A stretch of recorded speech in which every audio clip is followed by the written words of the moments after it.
وبالختام عندنا كلمة.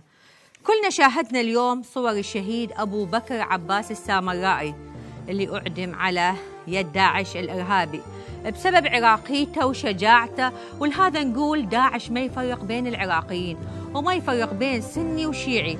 وكلنا شفنا بنفس الموقف الشهيد مصطفى العذاري ابن مدينة الصدر، اثنينهم وقفوا وقفة شموخ ونظرة تحدي. والأكثر من هذا شفنا شلون أخو مصطفى العذاري يوزع مساعدات للنازحين.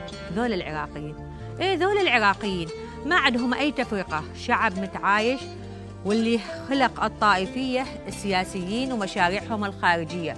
اللي يفرق ويحكي بالطائفية خليه يستحي من نظرة أبو بكر السامرائي ومن نظرة مصطفى العذاري. عدونا واحد ومستقبلنا واحد، لو نتوحد ونعيش، لو نفترق والبلد يروح النفق مظلم. تصبحون على وطن آمن، في أمان الله.